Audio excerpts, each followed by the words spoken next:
Hello everybody, hope you're all doing fantastically well. A bit of a different setting here. I am heading home for Christmas. So apologies, I'm not going to be able to do this in the normal studio. We're back to the normal studio tomorrow.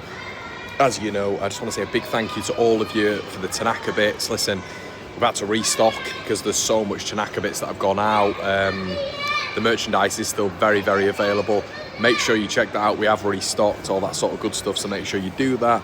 Links in the description below for that one. Patreon is available as well. We're going to be doing free giveaways in the new year. We're going to be doing other bits and bats over there as well. Football prizes available. Link in the description below, everybody. But without any further ado, let's get in to today's news. So the big thing that I wanted to speak about today was the Boxing Day advantage that Leeds United have, in my opinion.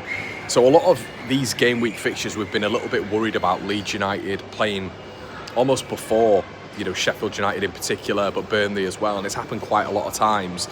I think we've got a real advantage on Boxing Day because Leeds are playing at 8 p.m. You're getting all the other teams playing before us. I think that's massive. I think that's really good for Leeds to see what's happened and then really hammer down on whatever the results have been. Leeds have got a good fixture.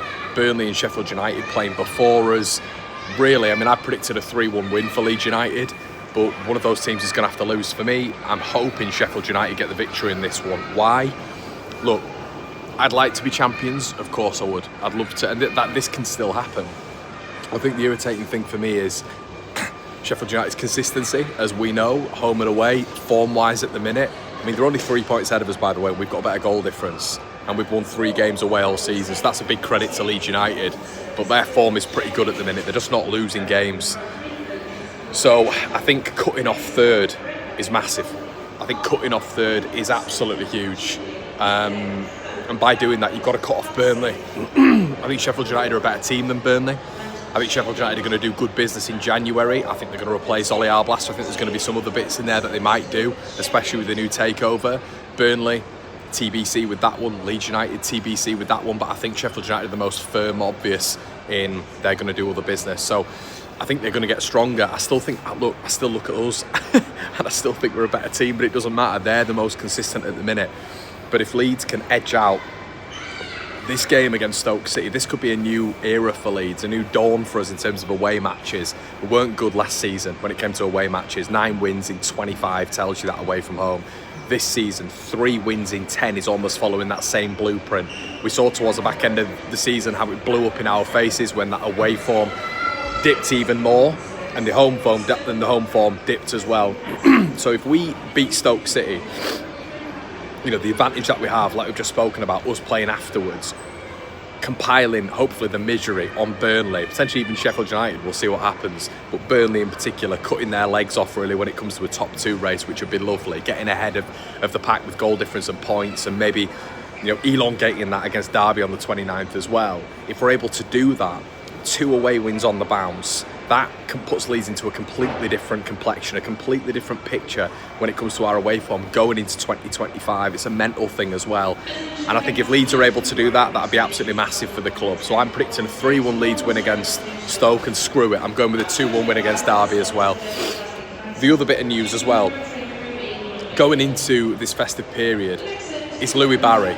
Now, Dominic Shaw this morning, who is someone who I've worked with previously for Middlesbrough, very good correspondent, Teesside Live, etc., has mentioned today that apparently Borough are out the race for Louis Barry after being firm favourites. They've backed out, they want to focus somewhere else, and Louis Barry now is up for grabs. Now, whether or not there's other teams going in for him, it would not surprise me if Sheffield United just decide to add to their artillery when it comes to going forward. With Louis Barry, you know, he can play attacking midfield. We know that he can play as your striker. He can play off the left and invert. He's a very decent player. We all know that. His technical ability would be very good at this level. And Villa are trying to market him at a top 6 championship club. Hence why Leeds and Borough win the race, allegedly, according to reports. But Leeds now, with Borough out of it, I feel are really front and centre, using that terminology again, when it comes to him. I think we've got a real advantage now to go in and offer him that position. He can play in central attacking midfield extremely well. He's combative, he's a proper athlete, he's a great striker of the ball. And on loan, Leeds have got loan spots available. You're not putting that much money into him because it's not a transfer fee. I don't think Leeds are going to do anything heavy when it comes to transfer fee. Get it done early. Get that transfer done early, and then your variety of options you have going forward is massive. Not only that, but he's consistently available. He's barely injured. I think this will be a huge signing for Leeds United. It makes a lot of sense. It ticks a lot of the boxes when it comes to young players coming into Leeds United as well. The only thing that it doesn't tick is the fact that we're not going to be able to get him in the long run. That's not going to happen. We're not going to be able to sign Louis Barry, which people might see as a bit of a problem. I don't see as a massive problem, to be honest. I don't think Leeds need to look at it in too much depth. I think sometimes with this club, we maybe think we're too good for certain things. That's how I felt, especially in January windows before, when there's been obvious signings there to go and get, and Leeds haven't done it, or they've done a sort of extravagant signing of which it doesn't really make sense to me. I think the biggest one, even in the summer months, was obviously going for Rodrigo ahead of Ollie Watkins when we first got promoted to the Premier League. I think there's obvious signings there with Leeds United that sometimes we complicate, and I think Louis Barry on a 6-month loan, no real ties, but a quality player there, is pretty obvious, you know. Villa see him as a very, very high potential player, and I just think that is an open goal for us, really. So we'll wait and see what happens with that. You know, I think Leeds will be interested in him. I think Leeds will definitely be interested in him. It just depends on that sort of Fabio Carvalho scenario from last season. Are you going to get a lower-end club who are going to offer him more minutes? And I actually think that's going to be the problem with Leeds in this window. I think it's going to be the lack of minutes that we're going to offer potential players coming to our club. Like, why, if let's say, even if, you know, you've got, like, let's say, a West Bromwich Albion coming in for Louis Barry, why is he going to pick Leeds over West Bromwich Albion? I think this is something that we all need to face as Leeds fans.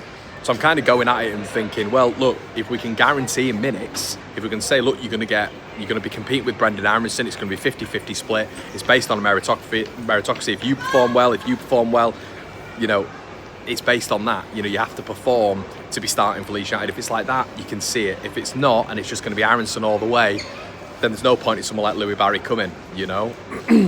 But yeah, there's a genuine option there as well, because he can play up front as well, and that might solve our issue a little bit up there as well, you know, as in a third option. The other big news, everybody, is apparently there is more and more interest. Caught Offside, TBR, a couple of other publications are reporting over the last couple of days that now Wolves and Brighton are looking at Pascal Struijk for the January window. Now, there's not many other of our players who are gaining interest from Premier League clubs like Pascal, as it feels like Tottenham now, Brighton, Wolves, and there isn't any smoke without fire.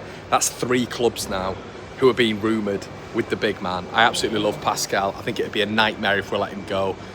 He's not loved by our fan base, and I don't really know why that is. I think his numbers have been exemplary. We got relegated from the Premier League, and people seem to be bashing him for his Premier League campaign, even though the rest of our players, excuse my French, were shite in the Premier League and quite embarrassing.